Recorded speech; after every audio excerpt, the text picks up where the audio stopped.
Good evening, everyone, and welcome back to the after show for part three of one of Echoes in the Mist. This was the road to Green Gold Deep. Um, we finally made it through the adventure. Very glad to see that.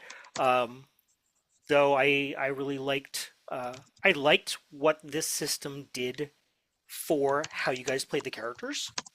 Um, but we'll go through that. So yeah, tonight you faced the Ice Witch, freed the rest of the prisoners. Um, you could have had a final climactic battle against the Serpentine Avalanche, but I think we were probably better off just ending it there.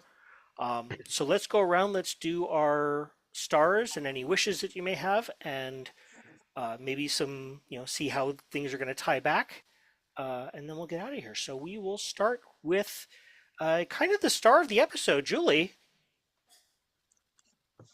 Serafina was busy tonight. Yeah. So what have you got for stars and wishes? I was very appreciative of the fact that as I was trying to explain what was in my head, I wasn't sure how entirely cognizant or yeah, Yeah. words are hard.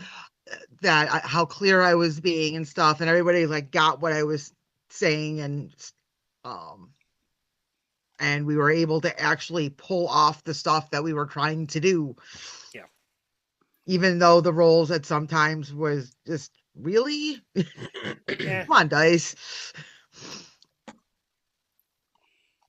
Um,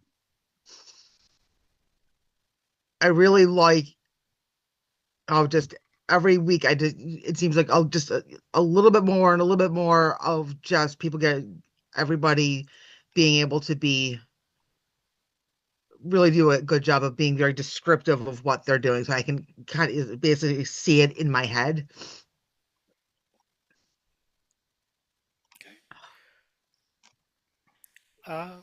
Let's go to uh, Matt. Howard also had some really good spotlight moments uh, tonight, usually when he was smashing things into little tiny bits, as he is wont to do. Um, That's what he do. yep. Fuck So, smash. stars and wishes, what have you got? Well, I mean, like you said, Julie was definitely the star of the show tonight. And props to for her taking the spotlight and running with it.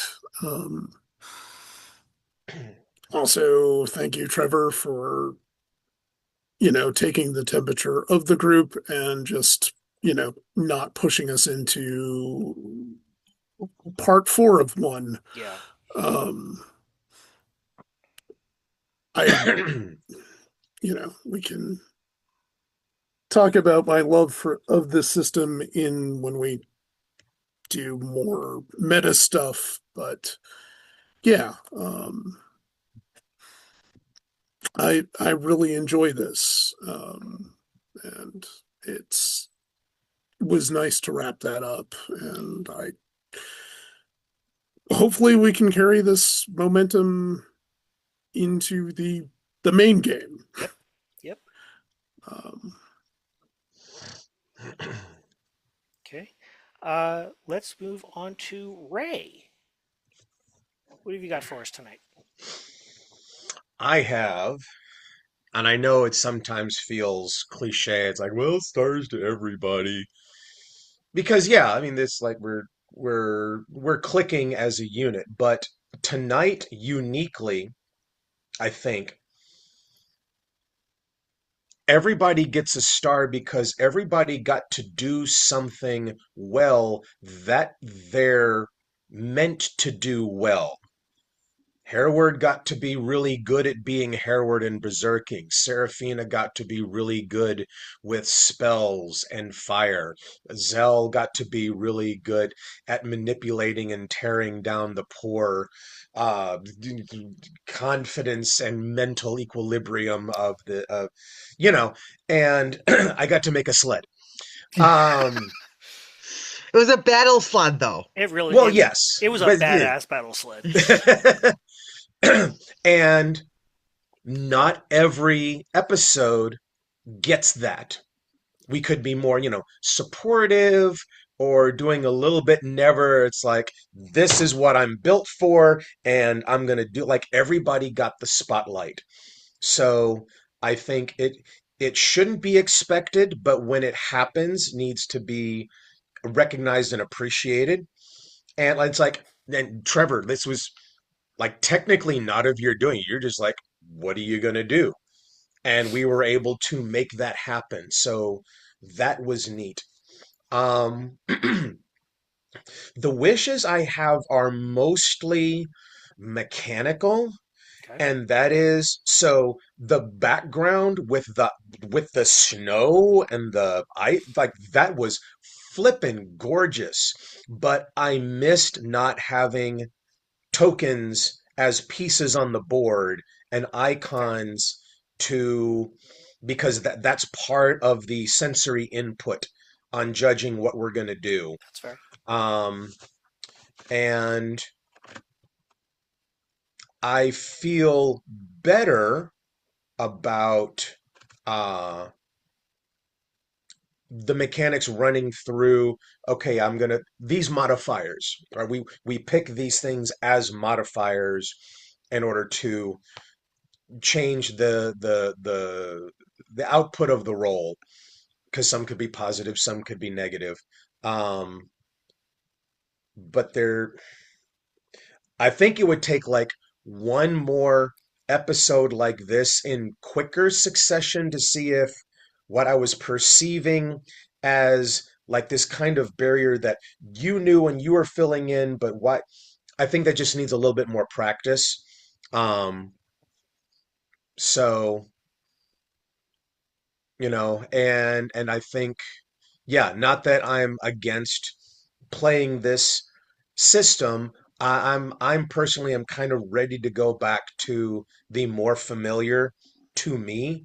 Yep. Um, so, uh, but yeah, overall, like this, you brought us through this whole trek well. Thank So that helps. It's one thing to have a really good system. It's another thing to understand how to introduce it and bring it about and really kind of tell, how are we using this to tell the story differently? And so show us the storytelling mechanics of it so it's more organic and not just instructional and mechanical. That's you. it. Okay. Patrick.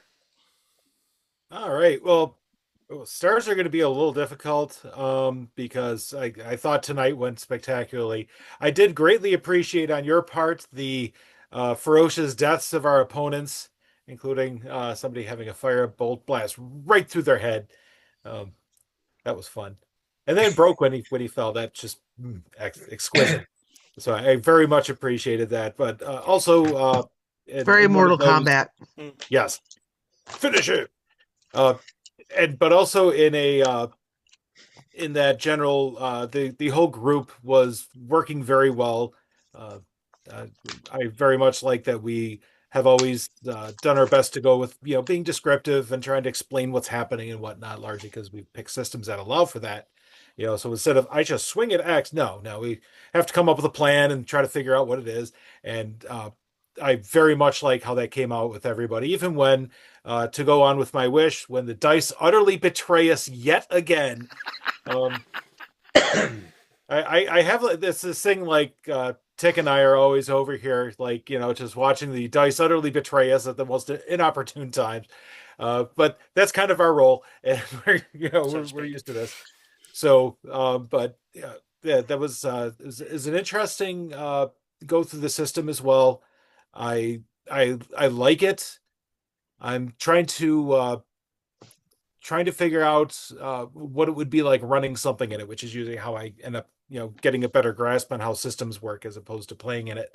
So at some point, I'm going to have to like go through one of the rule books for this stuff and take a good look at it, Yep. just to better understand how it thinks. But Yeah. overall, it was fun. Um, I need to go and watch some APs of actual combat, so to speak, just to see because the the more turn by turn based is still something that I'm kind of figuring out. Um, so I will need to do some more research on that. For By the me, way, y'all are lucky that the whole, oh, this we could possibly engineer, we could like skate across or do something and we came with the sled because what I was going to do if it was just a trudge across is I was gonna frickin' because Hereward was all puff, mm, then it's like I'm getting on his fucking back and burying myself in his feathers because I'm fucking cold over here, and I gave him, took two of his away and took it on myself. there you go. I was going to wait until y'all had gone most of the way across, take my shield, run across, and slide on it on my chest like a sled, and see if I could actually run into somebody. Um, it wouldn't accomplish anything, but it'd be a lot of fun. Yeah, I Yeah, was I was kind of expecting someone to go shield surfing.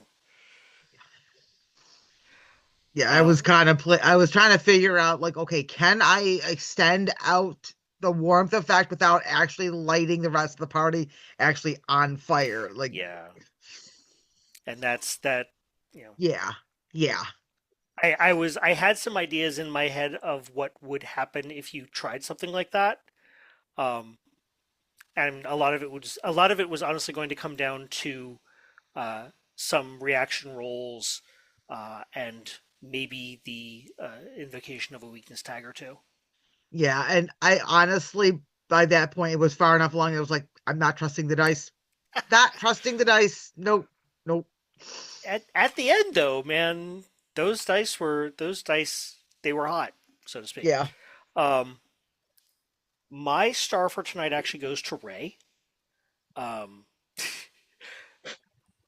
Tick did a lot of very innovative and creative thinking, which is, I mean, it's something that he does, but it really shone through tonight. You were on the ball at least as much as he was through you. Um, and that was really awesome to see. I mean, I always love it when you guys come up with oddball ideas, um, but these were oddball ideas that actually kind of made sense, which was really freaking cool. Um,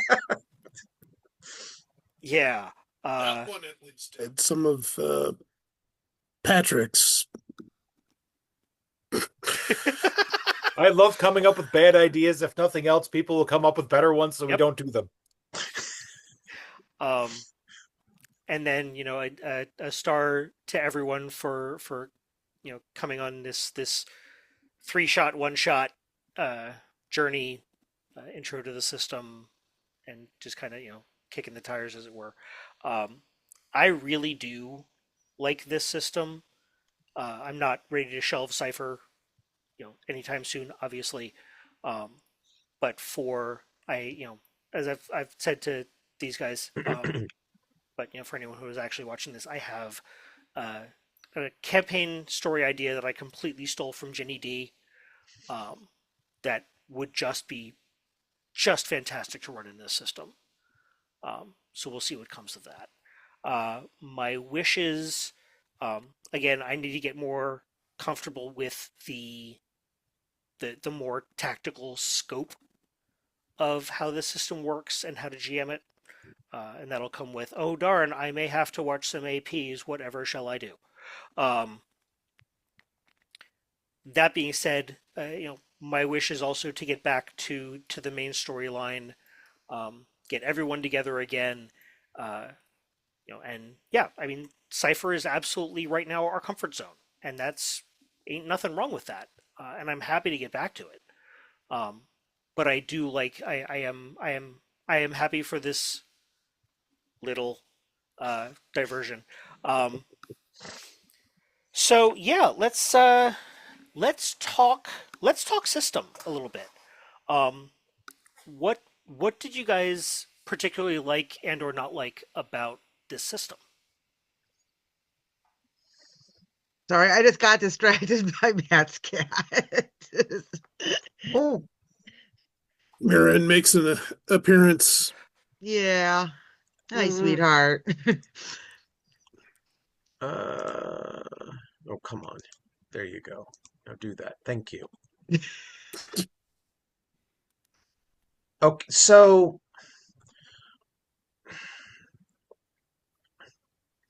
not having the long history and gone through X number of systems where X is greater than 5 over here. Um, One of the nice things is not having to scour as much for the stuff that you're going to use. Is it an ability? Is it a this? Is it a that? What page am I looking on? Where do I? It's all right there. So that's more efficient. Um,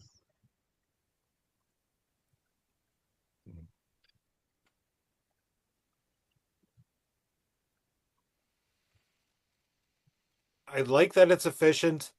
Um, Less so that the characters are little bit more narrow than they are defined in Cypher.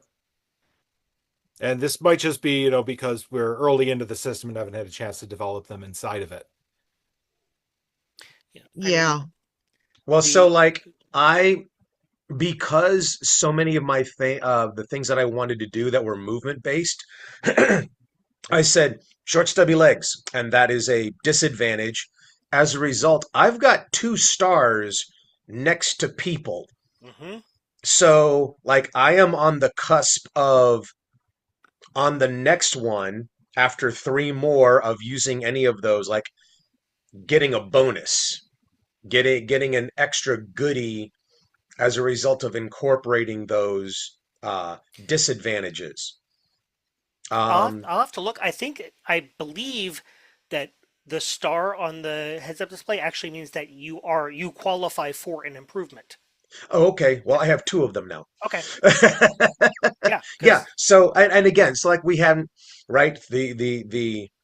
The one shot.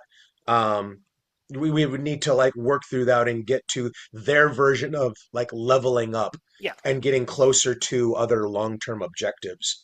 Yeah. But yeah, this system there is no concept of leveling up. Um, One of the things that can happen is uh, in addition to just the improvements, um, there are these concepts called milestones and abandonments. Those quests that you have for each of your theme kits.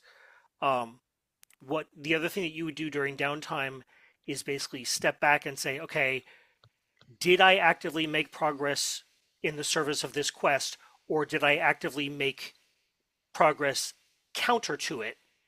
And when either of those meters reached 3, you lose the theme and you start a new theme. Hmm. And depending on how the story went, you know, it could be, you know, maybe gave up. Gonna pull an example from the sample adventure in the book.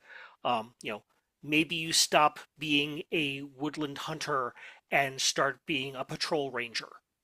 Um, or you stop having ties to your family and start being a loner. Um, so it's you know that's really how the characters develop. They don't really grow in power a whole lot, but what they do and the scope of what they do, and this is where those little different might levels come in. Um, the scope of what they do changes, but you don't become, like, a sixth tier Cypher character or a 20th level D&D character, that has all these really awesome abilities, and it's choose 3 off the menu, and or maybe even 1 off the menu, and boom, the encounter's done. Yeah, Um, it's a completely different way of yeah, being able to look at progression. yeah, and that's one of the things that I like. Um, it is even more uh, in service to the narrative than something like Cypher. Um,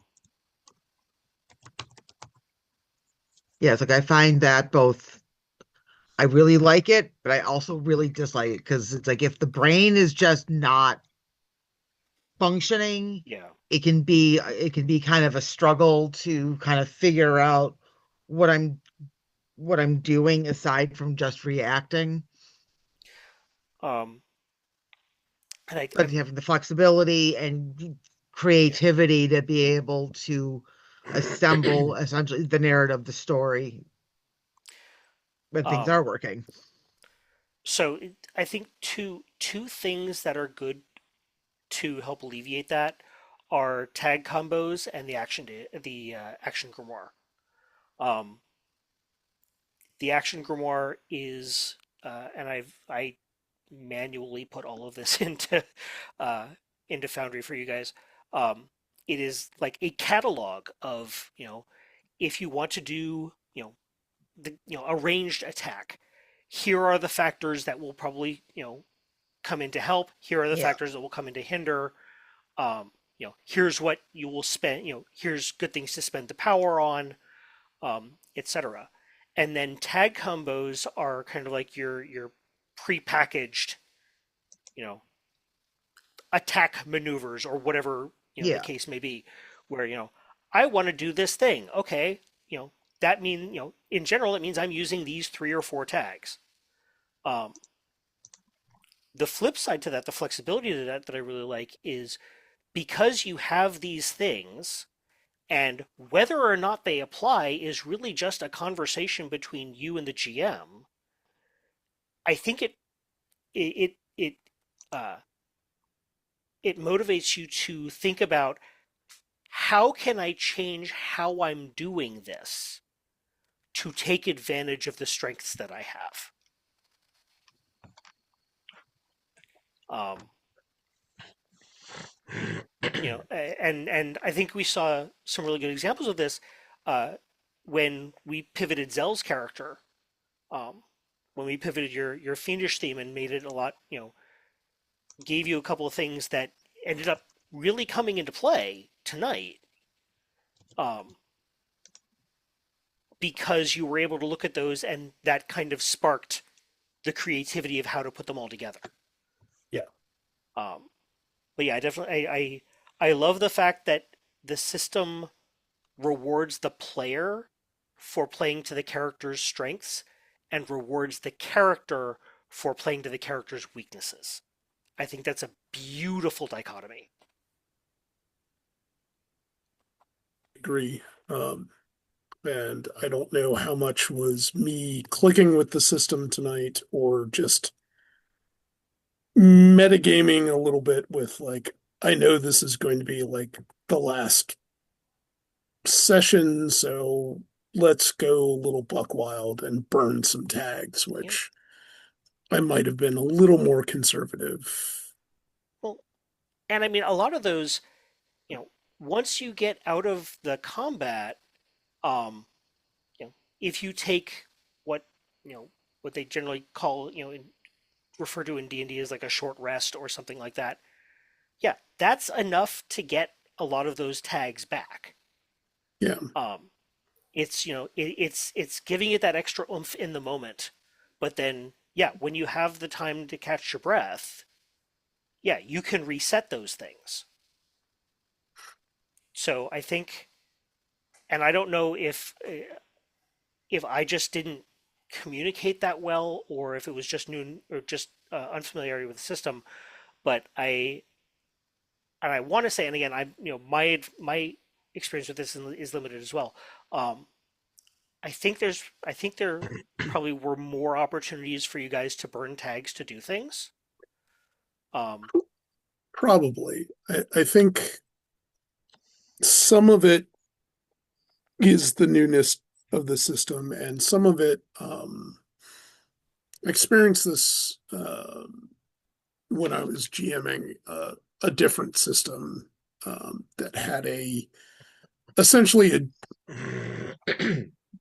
used the word doom as the mechanic, which okay, was thematically on point, but I think it made some of the characters a little bit leery. It was essentially a resource that the GM had. yeah, Um, it was this push pull mechanic where the players could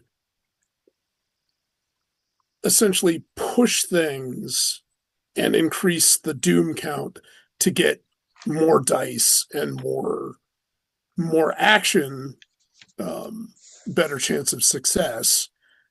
But notice that really, and that that game didn't last more than a couple sessions, and most people really were leery of engaging with that mechanic because they weren't quite comfortable with the risk. And I think there's some of that if you're new to a system that has that sort of thing, being overly conservative with that risk reward thing. And it may not be conscious necessarily. Um, but and looking back over the 3 sessions, I definitely played more conservatively the first two sessions than tonight. Yeah. And I guess tonight's where I sort of made that connection with the old game, and also like, oh yeah, this is how this is supposed to work. You know, Yep. you don't just play it safe. Yep. You Well, I make the think the other part is, and it's exactly like the ciphers were during the Powers the that be. superhero. Yeah. And it was an unknown factor, and there was nothing pushing us. There was no little flashing, if you do this, you get this.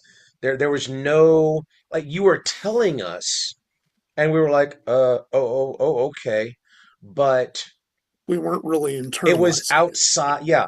And it was a comfort zone thing, but more from us like, oh, I don't want to. There was like, just for me, it was another case of, well, I don't really understand the mechanic.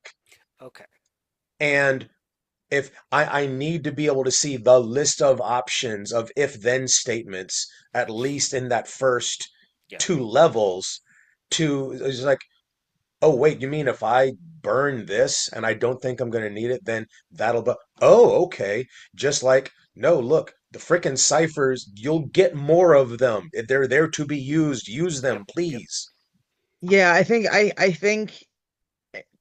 and and now I don't know why, and I'm not going to try to figure that out tonight, but definitely afraid resource hoarding, because where it says you're just like, logically that you can finish off the peanut butter and go buy more at the store, but at least for now, if you finish off the peanut butter, you have no more peanut butter. Yep. Or the video game thing of, I just completed the final boss and I have 57 healing items in my inventory left. I finished Quake without having ever used any of the quad damages. So I went back and redid the final boss using them, and it took like 2 minutes. Yeah. Like, oh, I should Oh, use them. don't hoard that shit. Yeah. There's no points for those at the end. Yeah. Um, maybe what we'll do, and I next time we need one of these, I have gotten better at uh, and full disclosure, I absolutely use ChatGPT for this, at getting adventures that are meant to be run in about 2 hours. Um, this was not one of them. This was actually a module that someone published. And I think given the amount of combat in it, I think it's pretty clear they came from a D&D/Pathfinder type of background, but that's okay. So I may, next time we want to do like a small diversion to this, uh, we still have those characters in Otherscape that we never really did anything with. I'll see if I can come up with like a 2 hour adventure for Otherscape, and throw you guys into sci-fi magic land. All right. Well, this is it probably far outstayed its welcome, because this was a rather long after show, I think. Anyway, anyone have any final thoughts before we wrap up Echoes in the Mist Part 3 of 1? Part 3 of 1. For 3, yeah. I had a blast. Good. Yeah, I'm it's starting it's none of this was a bad Yeah. thing. There are no regrets, and this is all about exploring different ways to interact and have fun telling stories and stuff. And we're allowed to have our opinions if we have Absolutely. them. Yeah. Um, but yeah, none of this ever crossed any kind of boundaries, so I wouldn't want to keep, doing the new systems. It'll Yeah. be nice to Yeah. do something before we go off, but we've got like three options for that. Yeah. Yeah, Yeah, it's like when I'm reading at night, it's like, okay, I can't go into bed till I get to a good point to pause. I feel like that with yeah, it's a That's fair. game particular, campaigns and stuff is got to find like that right spot to be able to put the story down, for the night or for a little bit. Yep. Thinking that's one of the things with the one shots is most one shots are written with the anticipation that you have like a weekend game, so you have like a good 6 hours to play it. So the fact that we break that up into smaller chunks, it actually does make sense. It takes Yeah. us, three yeah. sessions to do I it. mean, and I think we sunk about, if we subtract the after show and some of the recapping and all of that, that it does get us to about 6 hours of, if add the three episodes together, Yeah, it's 6 or 7 hours. Say, Um, I just think is actually probably closer to 4, which is what most published adventures are intended for, because they're kind of built around a slot at a convention, which is usually 4 hours. okay, Um, yeah, but yeah, I think if we take it, if we just go with game, and especially if we take out, because we did have a lot of technical difficulties, yeah, um, we were actually probably closer down to 4, maybe 5. which is in person a solid session. Yeah, Yeah. Doing it through Zoom for whatever reason, just doing the online games, it's exhausting. yeah. It's more taxing in this media. more Um, moving, yeah, more moving parts, just having to switch screens and stuff, and or even if for people who are running a dual monitor and stuff, just having to shift focus Yep. between the Zoom well, screen and the game screen. and there's and you're not getting as much of the nonverbal feedback. Yeah. You're not getting all the other stuff that an in-person game gives you. So you're Yeah. having to burn more cognitive focus to. Well, obviously the solution to that for that is for the rest of you to all move here to Pittsburgh with me and Ray, and, and then we can do this in person.